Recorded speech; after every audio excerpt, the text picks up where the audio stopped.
हाँ, तो अगला क्वेश्चन करते हैं। डब्लू मुझे ये गिवन है, ठीक है। W is a subspace of R3 given है। डब्लू को मैं स्पैन ऑफ -3 to 4 लिख सकती हूँ, इस तरह का है, ठीक है। अगेन वही वाली हम थ्योरम यूज़ करेंगे कि अगर ये डब्लू पर्प में बिलोंग करता है, that means this is orthogonal to every vector which spans W. तो इस वेक्टर के ऑर्थोगोनल होगा, तो इसका मतलब डब्लू पर्प के अंदर वो सारे XYZ डब्लू हैं जो कि ये कंडीशन को सेटिस्फाई कर रहे हैं, ठीक है, ठीक है।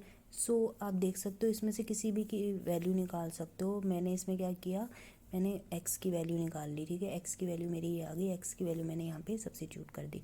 उसके बाद मैंने y कॉमन ले लिया, z कॉमन ले लिया, दो वेक्टर आ गए मेरे पास। ये जो डब्लू पर्प होगा स्पैन ऑफ दिस सेट होगा, ठीक है। आप देख सकते हो ये दोनों एक दूसरे के मल्टीपल नहीं है, हैंस दिस जो ये स्पैन के हटा के ये जो सेट है ये बेसिस बनाएगा फॉर डब्लू पर्प, ठीक है। तो dimension of W perp is 2 और डायमेंशन ऑफ डब्लू इज़, क्योंकि डब्लू को स्पैन कर रहा है खाली ये सिंगलटन वेक्टर जो कि नॉन ज़ीरो है, हैंस LI।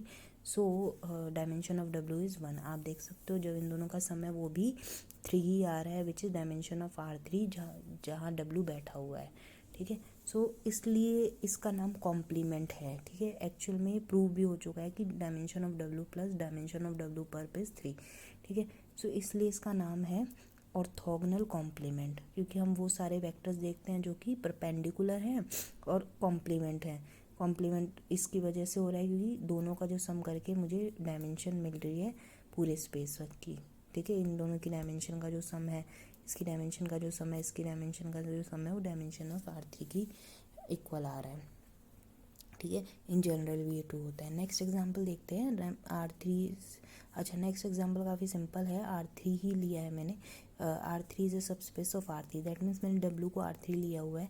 आपको पता है R3 जो होता है वो स्पैनिंग सेट होता है 1 0 0 0 1 0 0 0 1 का, ठीक है। अगर ये इसके पर्प में है, दैट मीन्स इन तीनों वेक्टर के ऑर्थोगोनल होगा। तीनों वेक्टर के ऑर्थोगोनल होगा तो x भी 0 आ जाएगा इस वाली इक्वेशन से, y 0 आ जाएगा इस वाली इक्वेशन, z 0 आ जाएगा। दैट मीन्स खाली 0 वेक्टर ही डब्लू पर्प में आए हैं। That means dimension of W तो क्योंकि R3 था तो 3 है, और डायमेंशन ऑफ डब्लू पर्प क्योंकि इस खाली सिंगलटन 0 वेक्टर है तो डायमेंशन को 0 होना पड़ेगा, ठीक है। सो इसमें भी वो वाली कंडीशन होल्ड हो रही है क्योंकि dimension of W plus dimension of W perp is equals to 3 आ रहा है। फिर नेक्स्ट एग्जांपल करते हैं। नेक्स्ट एग्जांपल में मैंने डब्लू को लिया हुआ है सिंगलटन, डब्लू को लिया हुआ है, हाँ, सिंगलटन 0 वेक्टर इन R3। और डब्लू पर्प क्या आएगा, डब्लू पर्प वो सारे वेक्टर हैं सच दैट XYZ का इसके वेक्टर के साथ वो 0 दे दे, और इसके अंदर सिर्फ एक ही वेक्टर है तो इसलिए मैंने यहाँ पर एक ये वेक्टर लिख दिया है, ठीक है। तो आप देख सकते हो हमें वो सारे वेक्टर कलेक्ट करने हैं जो कि वो सारे XYZ कलेक्ट करने हैं जिनका डॉट प्रोडक्ट इस वेक्टर के साथ 0 हो, लेकिन क्योंकि वेक्टर खुद ही 0 है तो सारे XYZ काम करेंगे, तो इसका मतलब सारा XYZ काम करेगा, दैट मीन्स पूरा R3 वो काम करेगा, ठीक है। तो इसलिए डब्लू पर इसमें R3 आ गया। तो नोट करो जब डब्लू को मैंने लिया सिंगलटन 0 वेक्टर तो मेरे पास डब्लू पर पूरा सेट आ गया, और जब मैंने डब्लू को लिया था पूरा सेट R3 तो मेरे पास डब्लू पर सिंगलटन 0 आ गया था, ठीक है। तो इसलिए इन दोनों को एक दूसरे का कॉम्प्लीमेंट बोलते हैं, ठीक है। तो डायमेंशन वाली चीज़ इसमें भी होल्ड कर रही है। तो इन चीज़ों से तुम रिमार्क ये देख सकते हो कि ऑर्थोगोनल कॉम्प्लीमेंट ऑफ Rn, खुद पूरे स्पेस का जो ऑर्थोगोनल कॉम्प्लीमेंट होता है वो 0 वेक्टर होता है, जो कि मैंने एग्जांपल 3 में बताया।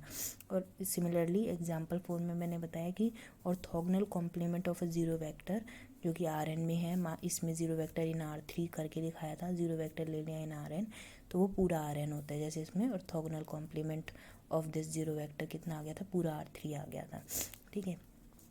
नेक्स्ट थ्योरम क्या कहती है, अगर W सबस्पेस है Rn का और अगर W सबस्पेस है तो W पर भी सबस्पेस बनेगा Rn का, और इन दोनों में जो इंटरसेक्शन में सिर्फ एक ही वेक्टर होगा जो कि 0 वेक्टर होगा, मतलब इन दोनों के पास कोई भी कॉमन वेक्टर नहीं है 0 वेक्टर के अलावा, ठीक है। थ्योरम की सिर्फ स्टेटमेंट यूज़ होगी, ये बाद में यूज़ होगी, ठीक है। और एक दो एग्जाम्पल के थ्रू मैं तुम्हें दिखा भी दूंगी कि ऐसा ट्रू होता है, ट्रू है, ऑब्वियस सी बात है, तभी तो थ्योरम बनी है। सो डब्ल्यू बी है सबस्पेस ऑफ Rn, और डब्ल्यू पर क्या है हमारा, वो सबस्पेस है Rn का, ठीक है। और फर्दर आप बाय डेफिनेशन देख सकते हो, अगर मैं इसमें 2 वेक्टर लूँगी तो दोनों का सम भी इसी के अंदर जाएगा, अगर मैं एक वेक्टर लूँगी और उसको किसी स्केलर से मल्टीप्लाई करूँगी तो भी इसी के अंदर जाएगा, ठीक है। सो नेक्स्ट थ्योरम क्या कहती है, W is a subspace of R N, V one V two V K be a orthogonal basis for W contain in orthogonal basis V one V two V K N for Rn, then this is orthogonal complement for orthogonal basis for W पर। that means कि देखो ये इसको इस तरह से read करो, मान लो मेरे पास कोई बेसिस है Rn का जिसके बेसिस इस तरह का है, ये है ऑर्थोगोनल बेसिस, ठीक है। ऑर्थोगोनल बेसिस है Rn का, वो इस तरह से दिख रहा है, ठीक है। और उसके जो पहले के एलिमेंट्स हैं वो हैं ऑर्थोगोनल बेसिस फॉर डब्लू, और डब्लू जो है वो सब स्पेस है आर एन का, ठीक है। तो पहले के एलिमेंट, तो जो बाकी बचे एलिमेंट हैं वो क्या हो जाएंगे, ऑर्थोगोनल बेसिस हो जाएंगे डब्लू पर के। That means orthogonal complement of W के।